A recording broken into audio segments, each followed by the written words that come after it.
So hopefully that put everybody in a good mood. So let me just explain the rules on the note cards. Everybody on the final is allowed to use a note card that they get from me. You can't bring your own note cards. You have to use the note card that I give you. Okay? All right? That's number one. Number two, you have to bring a note card. You have to bring a note card to the final. A note card that you get from me. So if you didn't get it here and you're watching out in TV land, then you're going to need to come to my office and get a note card from me. Everybody with me? If you don't bring a note card to the final that you get from me, you're going to lose 10 points on the final. You don't have to use it, but you got to bring it. And every term, I have 2 or 3 students who lose 10 points on the final because they don't get a note card from me. And no, I won't give you a note card at the final. I'm not going to bring note cards to the final. All right? So if you want a note card, you're going to have to get it from me. Is that clear? And you're going to be required to have it at the final. Whether there's anything on it or not is another matter. Now, can you use both sides? Yes. You can use the edge if you can write small enough. All right? But everything on the note card has to be handwritten by you. Am I clear about that? You can't paste anything on it. You can't photocopy a figure onto it. You can't scotch tape something on there. It's a note card that is completely handwritten by you. You can write as small as you want, okay? I don't care about that, but I care that it's handwritten by you. Are we clear? Any questions about that? Yes? What's the motivation behind the requirement to bring a note card? It's actually kind of involved, but what I want everybody to do is to do their own note card. And that means that you're going to do a note card, and then you're going to turn a note card into me. And the reason, and you won't get to keep the note card, I'll tell you this, by the way. You will not get to keep the note card. And my reason for that is not to be mean. You can photocopy it, you can photograph it, you can make another copy for yourself if you want to do that. But because you're getting the note card from me, that means that I know that you did it yourself. Okay? And somebody from last year, for example, didn't pass on their note card to you. And there's nothing wrong with that, but this is an exercise in learning something. And I think what you will learn in the process of doing this is that writing things down will help place it in your head. So by ensuring that everybody gets a note card and everybody turns a note card into me, then I ensure that it's not, your note card is not going to your roommate, who next year takes the class and doesn't benefit from filling out the note card. So I don't do it to be mean, but I do it so that everybody benefits by actually writing it themselves. And this works pretty well. But that's the reason for doing that. Does that make sense? Okay. So you will have to turn the note cards in. If you want them or you've done some great artistic work, and I've seen some amazing things people have done, photograph it, do a separate one with your own note card or whatever, but everything has to, that comes in has to be on the note card that you bring to me. Make sure that you put your name on your note card. Okay? Make sure you put your name on your note card so we can see that. But we will collect all the note cards, and if you don't turn in a note card you get from me with your final, you're going to lose 10 points. Are we clear? I think that's a reasonable thing. Yes?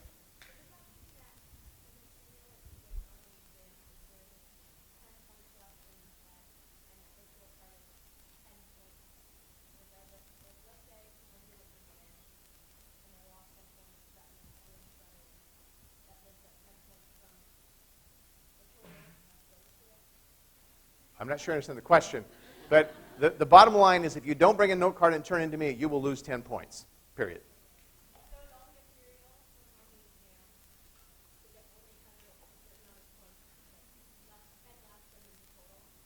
I don't understand that question. What does that mean?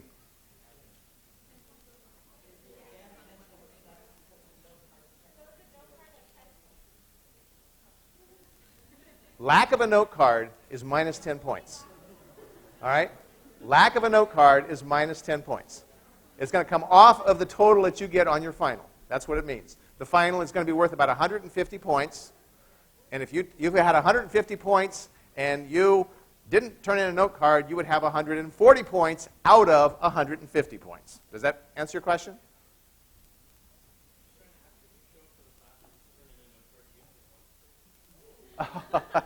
If you show up to, okay. If you show up to class and you hand in a note card, will you get 10 points? No. However, if you show up to class and you don't turn in a note card and you get a 0, you would get a minus 10 points. Now, nobody's going to have that happen, but do you see what I'm saying? All right. So, I've never been asked that question before. That's weird. And again, I don't do this to be mean. I do this because I want to encourage people to fill out their own note cards. The reason that you're filling out your own note card is because your roommate last year, or somebody you knew last year who took the class, didn't pass on their note card to you. Because they would say, oh, it's got everything on it, but it's not the stuff that's on there that matters. It's actually the writing of stuff down that matters. And that's what I want you to do. Okay? Are we clear? Okay. Let's see. I thought there was something else I was going to say, but I guess I've spaced whatever it was. All right. So I apologize. I have not gotten the curve posted. I've been a little slow about that this year. I will definitely try to get that done today or tonight and get it posted so you can see where you stand overall in the class. Okay? And if you have concerns or questions, of course, always come see me. I'll be happy to talk to you as well. Okay, so last time I talked, I just got started on talking about the, yep, I did the same thing this time. I did the wrong one. About this signaling pathway. So I want to spend a little bit of time coming back and talking about that because this signaling pathway is affecting a couple of things. All right? We saw that the activated protein kinase A affected the phosphorylation of the PFK2, right? So that meant it was affecting glycolysis and gluconeogenesis. We see the same signaling pathway now is affecting the glycogen pathway, okay? So one system is controlling two things, but those two things are related because they're related in terms of glucose, and glucose is relevant because of energy, okay? Now, if you follow this strictly on the basis of energy, you'll probably get a little bit confused. So I don't want you to follow this solely on the basis of energy. And I'll tell you why in a second you'll get confused. All right? But what you should understand is that this signaling pathway is to deal with glucose. You'll see that next term that it will actually affect the fatty acid metabolism as well. Okay? But for our purposes, this term we're talking about glucose. When we activate this pathway, what we favor is the conversion, ultimately, of phosphorylase B into phosphorylase A. And as we talked last time, phosphorylase A tends to be much more active because in the absence of glucose, it's in the R state. And glucose usually isn't present in very much abundance. So this pathway that we're seeing is activating the breakdown of glycogen, producing glycogen. Okay? I'm producing glucose. Breakdown of glycogen to produce glucose. Okay? Conversely, as we will see today, if we dephosphorylate, we're going to reverse all of this stuff, and we're going to favor the synthesis of glycogen. Okay? So phosphorylation here is favoring the production of glucose. Of the two pathways, gluconeogenesis and glycolysis, which one favored the production of glucose? It's not a trick question. Gluconeogenesis, right? Gluconeogenesis is making glucose. Now, students get confused when they say, well, look, it's favoring the breakdown of glycogen because I need energy, but the same pathway is favoring the synthesis of glucose and gluconeogenesis. What gives? Okay? These pathways relate to glucose. They're not relating specifically to energy because the liver, remember, is playing a very important role in providing glucose to cells that need it. So when we think about energy needs, they vary in the body. Right? If we think about it in energy, we'll get confused. So I don't want you thinking about this pathway in terms of energy. I want you to think about it in terms of glucose. And I'll give you a really good example. Okay? Somebody sent me an email yesterday and asked the following question. And the question was, well, if you look at what's happening with the glycolysis versus gluconeogenesis, all right, insulin is favoring glycolysis. insulin is favoring glycolysis. And their question was, shouldn't it be favoring gluconeogenesis? My answer was, no, it shouldn't be. Why is that? Why should it not be? Why should insulin not be favoring gluconeogenesis? What's insulin released in the body for? It's released because glucose is a poison, which means glucose concentrations are high. And when glucose concentrations are high, we have to deal with it, right? There are two ways the body deals with high glucose in a cell. One is the synthesis of glycogen, because that takes glucose and makes it into glycogen, and glycogen is not a poison. Okay? And the second is the burning of glucose, glycolysis. Because when you burn glucose, you no longer have glucose around, and both of those effectively lower the concentration of glucose inside of cells. Okay? You with me? Nobody seems to gesture a yes or a no or a maybe. Or maybe this is maybe. Okay. Same thing that's going on here. All right? This is epinephrine. So what's epinephrine going to favor? Epinephrine is going to favor the breakdown of glycogen, that is the production of glucose. And epinephrine is going to favor gluconeogenesis, which is also the production of glucose. Make sense? I'll take your word it makes sense. Okay. Well, the signaling pathway affects many things. As I said, next term you will see that it will affect fatty acid oxidation and production. Okay? And those come through the very similar beta-adrenergic pathway that you see here. I noted also that not only does epinephrine do this, but glucagon, this peptide hormone glucagon, also, which works only in the liver, by the way. Glucagon only works on the cells in the liver. All right? Glucagon stimulates the breakdown of glycogen. And again, I said glucagon, we think about glucose all gone. Therefore, the cell is going to do what it can to make more glucose, and that's why glycogen breakdown is favored. Okay? Okay. All right. There is the structure of epinephrine. No, you don't need to know it. And somebody left a note on my desk just before I came here saying, can I talk about what structures you need to memorize for, I think they said gluconeogenesis and for glycogen metabolism. And you need to know any structures that I told you, right?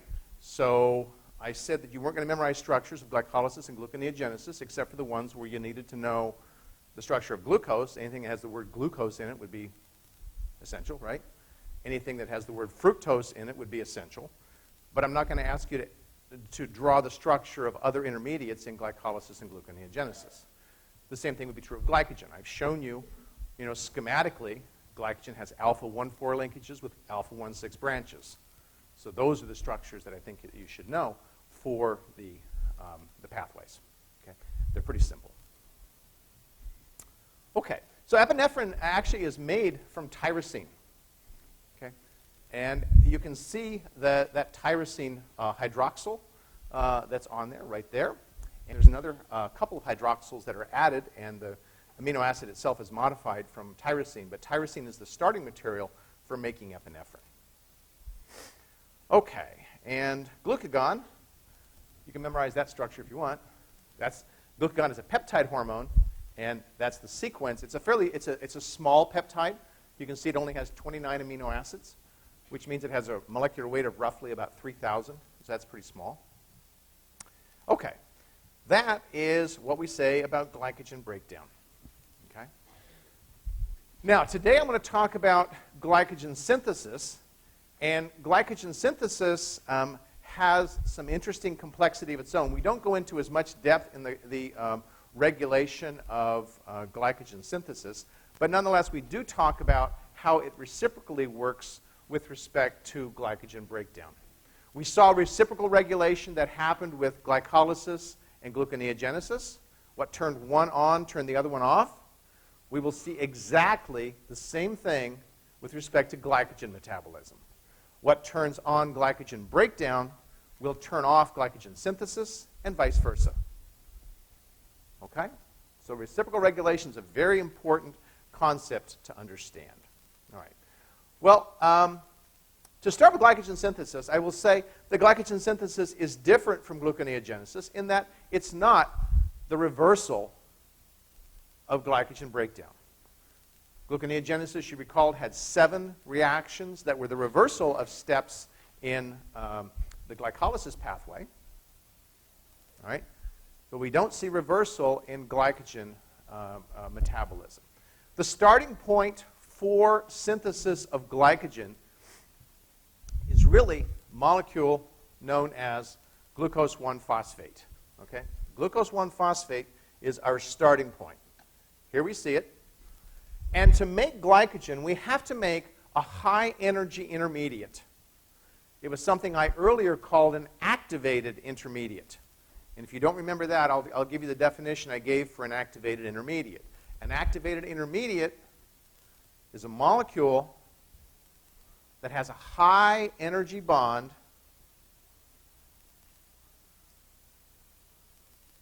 and it uses the energy of that bond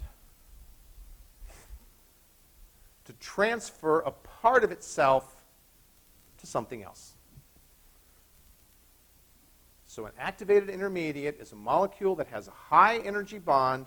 It uses the energy of that bond to transfer a part of it to something else. So the activated intermediate in glycogen metabolism is known as UDP-Glucose. You've heard of it before. Now we're going to see the synthesis. Okay? The synthesis of UDP-Glucose starts with glucose 1-phosphate. How would I get glucose 1-phosphate if I didn't have any glucose 1-phosphate, but I have plenty of glucose? How would I get glucose 1-phosphate? What would I make first? Glucose 6-phosphate, right? That's a hexokinase reaction. And then how would I make glucose 1-phosphate? Phosphoglucomutase, right? Okay.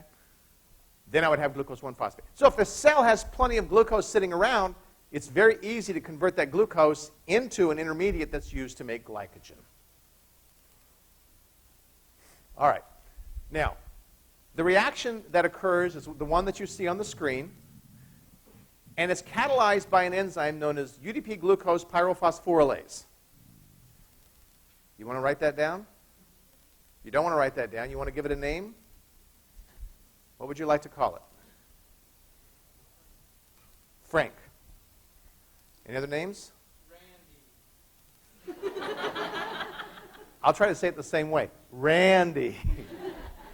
We have Frank and we have Randy. Any other names? We will vote. Which would you like to call this enzyme? Would you like to call it Frank or Randy? Frank? I see 1 Frank, 3 Franks. How many? Randys. We will call it Randy. Okay, on the final exam, you may call that enzyme Randy so the TAs can scratch their heads and wonder why every student is putting Randy, right? All right. The name of the enzyme, I will say the name of the enzyme because it actually tells us something about what the enzyme does, but I'm not going to hold you responsible for knowing the name of the enzyme. The enzyme is known as UDP-Glucose pyrophosphorylase. All right. What does that mean? UDP-Glucose is what's being produced, and pyrophosphorylase is making this molecule over here called pyrophosphate. All right?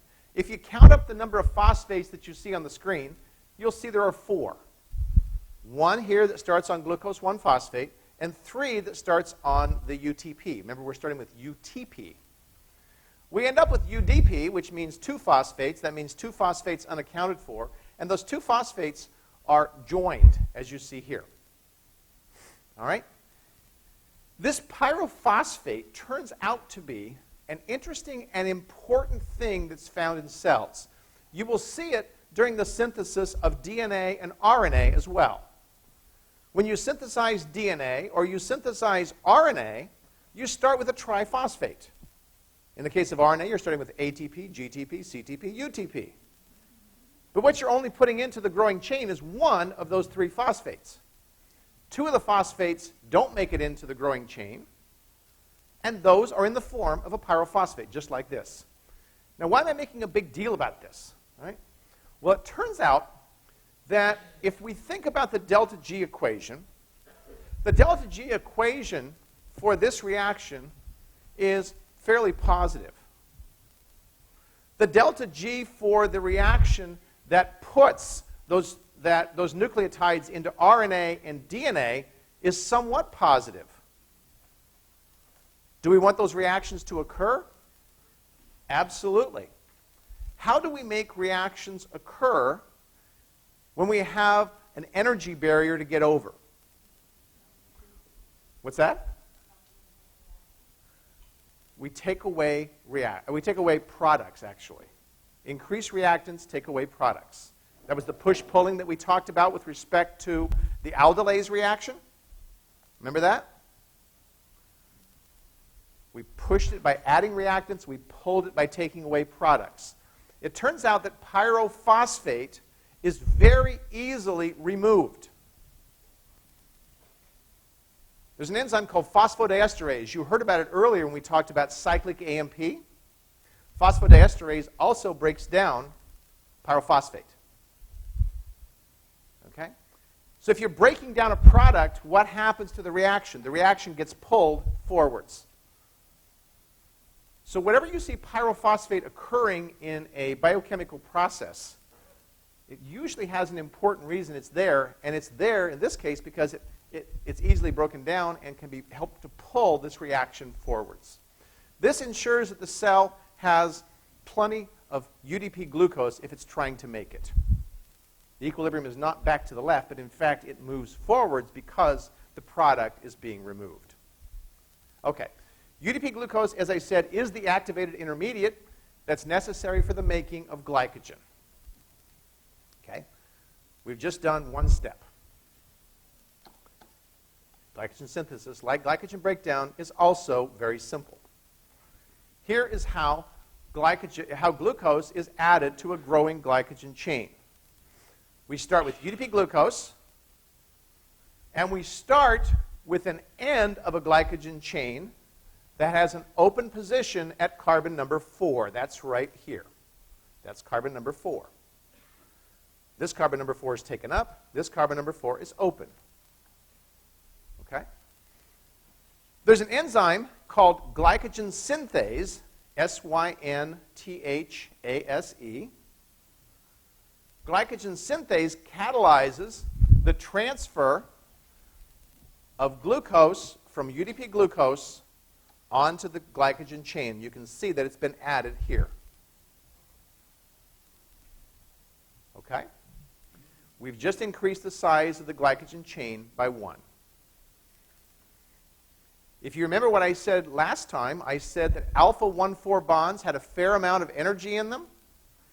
The reason we're having to use an activated intermediate is to make that alpha 1,4 bond, because it takes energy to make it. Okay? Very simple. You make glycogen. Well, not quite. We're missing one thing. What are we missing? Branching. We're missing branching. So how do we get branching? Branching, you're going to like this, is catalyzed by an enzyme that we're going to call branching enzyme. If I say, what does branching enzyme do, I would really hope that you would be able to tell me. I'm not going to ask you to draw that, though, because, oh my God, how many do I have to count over, and where do I do this? Okay. You should know that branching enzyme takes something that has alpha 1,4 bonds and makes something that has alpha 1,6 bonds. You can see that these blue things are being transferred from the end of the chain to an internal linkage that has an alpha 1,6.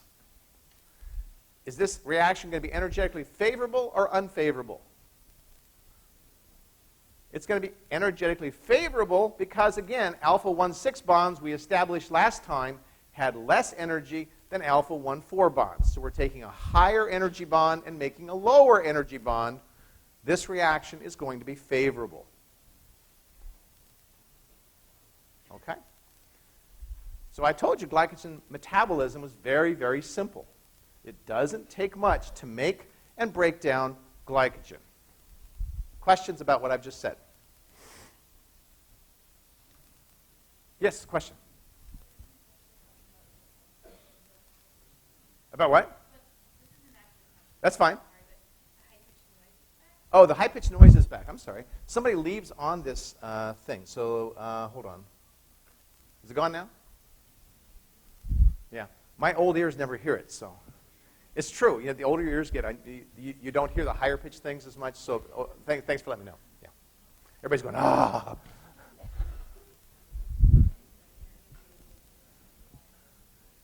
Okay. Are there any questions?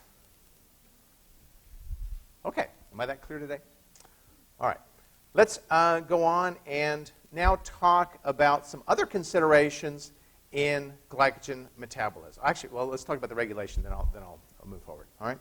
Now, what you see on the screen is addition to that figure that you saw earlier. You see an addition to the figure that you saw earlier. All right. It turns out glycogen synthase exists in two forms. It actually exists in four forms, but we're keeping it simple. We're going to have two forms. Simplicity is good. All right? The two forms that glycogen synthase exist in, all right, are a form known as glycogen synthase A and a form known as glycogen synthase B. The letters A and B with respect to glycogen enzymes, A's refer to more active, B's refer to less active. Okay? So glycogen synthase A is the more active form. And it turns out that the more active form of glycogen synthase, that is glycogen synthase A, lacks a phosphate. The more active form of glycogen phosphorylase had a phosphate. Do you see anything reciprocal? You betcha. Because protein kinase A can phosphorylate glycogen synthase, and when it does, it converts it into a less active form. Now, the single action of phosphorylation is having opposite effects on glycogen breakdown and glycogen synthesis. Phosphorylating the breakdown enzymes activates them. Phosphorylating the synthase enzyme inactivates it. Ready to follow? Okay. Phosphorylating the enzymes that break down glycogen tend to activate them. Phosphorylating the enzyme that synthesizes glycogen inactivates it. Conversely, if we take the phosphates off of those, we reverse that. Now, I want you to notice that how I started out by saying this. We use the A designation to refer to the more active form. A doesn't mean phosphate. It only means phosphate for the phosphorylase. The A form of the synthase does not have a phosphate on it, right? So make sure you remember that the A refers to the more active, the B refers to the less active. Okay, so reciprocal regulation is coming into play again. Cells, despite their complexity, like simplicity. One action, okay, opposite effects. We saw that happen in glycolysis and gluconeogenesis. Now we're seeing it happening in glycogen metabolism. You'll also see it happen in fatty acid metabolism. Reciprocal regulation, very important. Okay. Now, let's see, is that what I want? That's not what I want. I'm going to come back to this figure. I don't have a good figure that shows you. So, how do I reverse all this process? This is fine and dandy when the cell has epinephrine and the body says, I need energy. The liver gets the signal either from epinephrine or from glucagon that says, break down your glycogen. And when you break down your glycogen, don't make glycogen at the same time. We don't want to have what's called a futile cycle, right? We're trying to avoid a futile cycle, all right? Well, there's going to be times when there's going to be abundant glucose. And if there's abundant glucose and glucose is a poison, we've got to deal with that glucose. And so one of the ways of dealing with that glucose is by making glycogen or breaking down glucose, right? We saw that addition of insulin in the glycolysis gluconeogenesis pathway, addition of insulin favored glycolysis. Right? Favored glycolysis. That is the getting rid of the glucose. The other way to get rid of the glucose is to synthesize glycogen, so adding insulin should activate glycogen synthesis, and it does. How does it do it? Well, it does it in a simple fashion by activating the enzyme phosphoprotein phosphatase, the same enzyme you saw in glycolysis gluconeogenesis metabolism. Phosphoprotein phosphatase is activated when insulin binds to the cell surface receptor. What does phosphoprotein phosphatase do? Its name tells you. Phosphoprotein means it acts on phosphoproteins, proteins that have phosphate on them. Phosphatase means it takes the phosphate off of them. So if insulin is present binding to this cell, what's going to happen is phosphoprotein phosphatase will become active. That will mean that everything here that got phosphates is going to be inactivated. I'm sorry, it's going to lose the phosphate. It shouldn't be activated, but it's going to lose the phosphate. Glycogen synthase B will be converted back into A because that's the unphosphorylated form. Glycogen phosphorylase A will go back to B. That's the unphosphorylated form. Phosphorylase kinase will go back to the inactive form because it loses its phosphate. And so when insulin is present in cells, glycogen synthesis will be activated. Glycogen breakdown will be lessened. Reciprocal effects. Now we're looking the other direction. Questions about that? Quietest group.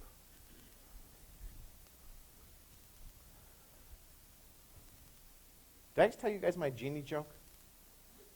I did tell you the genie joke. Okay. Well, oh, limerick today. Okay, we should take a limerick break. Okay, this is relevant. At the North Pole, an elf tracking thing uses letters but no numbering. Elf A may be fast, and elf Z is the last, but elf S is forever the king. Say it out loud.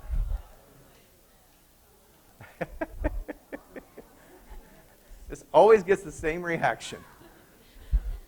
And half people are too embarrassed to say they don't get it, so they're just going to sit there going, oh, yeah. Say it out loud and you'll get it. Oh. Thank you. All right. Nope. Got to close that. You want a joke? All right, let me think. I told you about the crunch bird, right? All right. Let me think. How about the two deans on an airplane? If you were at my house for Thanksgiving, you heard this one, but nobody else heard it. Okay. So there's these two deans. You can pick on deans because deans are always easy to make fun of, right? Two deans sitting on an airplane, right? And the pilot comes on and says, this is your pilot speaking. We're flying Kevin Ahern Airlines, and we'll be going from Los Angeles to New York. We expect to land in New York at about 10 p.m. tonight. Deans say, okay. So they get kind of comfortable there, and they're all buckled up, and they're just sitting around and drinking their stuff, you know, and get a little sleepy, and one of them starts to nod off, and all of a sudden there's this bang! Dean looks at the other and says, what the heck was that? Pilot comes on, he says, ladies and gentlemen, he says, you may have heard that noise. He says, unfortunately, our number 4 engine has just kicked out, and that happens sometimes, he says, but don't worry. He says, we'll still be arriving in New York, but we'll be delayed. We'll be arriving at about 11 p.m. Dean says, oh, okay. So they go back and drink some more, and they're sitting there, and they're just about to nod off asleep, and bang! What the heck? And the pilot comes on, and he says, ladies and gentlemen, you're not going to believe this, but our number 3 engine has just conked out, and I've never seen this happen before, but fear not, we have 2 engines left. We can make it to New York, and we'll get there at about midnight. Okay. So you guess you can see what's going to happen next, right? So they're sitting there, all of a sudden, bang! Oh, my God. Pilot says, ladies and gentlemen, in my many years of flying, I have never seen anything like this. He says, but number 2 engine has just conked out, but we still have 1 engine, you know. We will make it to New York by 1 p.m. One dean looks at the other and says, man, he says, if that last engine goes out, we're going to be flying all night. Say it out loud. Okay. It wasn't as good as the response as that was what? U of O. Okay, a duck joke. You know. Okay. We now need to talk about biochemistry. All right. I'm going to show you a horrible figure. I'm not going to say anything about it because I think it's a horrible figure. So I don't recommend that you try to understand this figure because every time I look at it, I get confused. All right? I'm showing you something to not look at. Actually, I'll tell you a brief story. Okay? I used to write a column for a journal. Okay? And this is a true story. And in the column, it was a monthly column, I would review websites. It was a scientific journal. Okay? And so I would, you know, find all these interesting scientific websites, and I write up a little paragraph of review, and they would publish this thing in my column every month. I did this for many years. And when I first started the column, I met the publisher, and she's a very nice lady, and she told me, she said, I really like your column, you know, all these things about websites and so forth. She says, you're pointing all these people to these websites, and scientists may not know about where all these things are and so forth, and so making people aware of them is very good. I said, well, thank you. I'm very happy with this, and you always want to please your publisher, right? And then she looks at me and she says, why don't you write about websites that are bad and tell people about that? And I said, why would I want to make anybody aware of these sites? Because if I didn't put them in my column, they would never know about them in the first place. And she was convinced. She said, no, it's just like the movies. You've got to tell people there's bad movies. But I said, in the case of the movies, they're at least at their theater, right? They know where they're there. But if I don't publish the website, nobody would ever go there. You see, they have the same purpose. That's what I thought about when I showed you this figure. I'm showing you this figure and saying, don't look at it. All right. This is not just stand-up comedy, Dave. I'm not doing a very good job, I have to say. Okay. One of the things I didn't tell you was how the insulin response actually happened. Okay? So I want to spend a little bit of time talking about how we turn on and turn off some of these things. All right? We want to knock out the phosphoprotein phosphatase. Because the phosphoprotein phosphatase, if we don't turn it off, is going to be on all the time. And as soon as I put a phosphate onto something, it's going to take it off. And that would be a futile cycle, and that would be a problem, right? So I don't want to do that. I want to be able to turn off the phosphoprotein phosphatase. This scheme is going to show you how we turn off the phosphoprotein phosphatase. Okay? Now, this depicts a protein that carries phosphoprotein phosphatase, labeled on the figure in blue as PP1. This protein is called GM. Okay? We'll talk about that later. But this protein is called GM. It's not a G protein like we talked about in the epinephrine scheme. It doesn't carry GTP or anything, but it's just called GM. All right? You'll notice that GM carries on its back phosphoprotein phosphatase. Okay? It carries phosphoprotein phosphatase. And when the phosphoprotein phosphatase has its active site open, then that phosphoprotein phosphatase is active. Okay? There is a protein called phosphoprotein phosphatase inhibitor, okay, which is this green thing right here, and we're going to call that PI1. So we have PP1, which is phosphoprotein phosphatase, and we have an inhibitor known as PI1. Okay? In the unphosphorylated state, we have phosphoprotein phosphatase active, and based on what I've told you about the fact that insulin is favoring dephosphorylation, that makes sense. Because in dephosphorylation, I want the phosphoprotein phosphatase to be active, and that's what's happening here. If that same cell gets bound by epinephrine, then we start favoring phosphorylation. Phosphorylation activates protein kinase A, and two things happen. One thing that happens is the G protein gains a phosphate, which causes it to let go of the phosphoprotein phosphatase that it had. It turns out that the phosphoprotein phosphatase is most active when it's bound to the G. All right? When it's released, it's less active, and when it's released, further, it can bind to inhibitor, if the inhibitor is also phosphorylated. So the phosphorylation is turning off the phosphoprotein phosphatase. It's turning it off by virtue of the fact that the phosphoprotein phosphatase gets let go of by the G protein, the inhibitor gets phosphorylated, and the inhibitor binds to the phosphoprotein phosphatase and stops it from dephosphorylating things. Now, it's a mouthful of things. The actual principle is pretty straightforward. Phosphorylation is turning off the phosphoprotein phosphatase. And you see protein kinase A involved again. Protein kinase A has been involved in several things. You see it's also playing a role here, and they're all consistent with the same thing.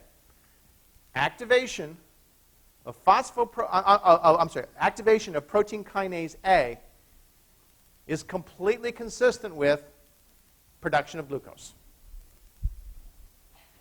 I'll repeat that. Activation of protein kinase A is completely consistent with production of glucose. That means it's going to favor glycogen breakdown. It's going to favor gluconeogenesis. Questions? Okay. All right. Believe it or not, we will finish a couple minutes early, and I have a song for you. Oh, by the way, I have a surprise for you on Friday as well, so I hope that you'll be in class on Friday. To the tune of Santa Claus is Coming to Town. You've got to admire what molecules do. Their cellular fire is ready on cue. Glucagon is coming around. If hormone should bind receptor outside, G proteins find G nucleotides. Glucagon is coming around. They activate cyclases that make CAMPs, I can't hear you, which bind to protein kinase A and pull the R's from C's. The glycogen shrinks in liver quite fast. The glucose into your bloodstream is passed. Thanks to this you have energy. And muscles uptake the glucose in turn, obtaining a substrate, all of them burn. Thanks to this you have energy. The pool of phosphatidyl inositides in you can send two separate signals when they get split in two. The muscles contract when calcium's free, lowering levels of creatine P. Now you're gonna need energy. Those little calcium ions, I hope you've learned them well, are just like Martha Stewart, all locked up in a cell. The story's complete. I hope it's a load. I hope your head ain't gonna explode. You will need it in finals week. All right. See you guys Friday.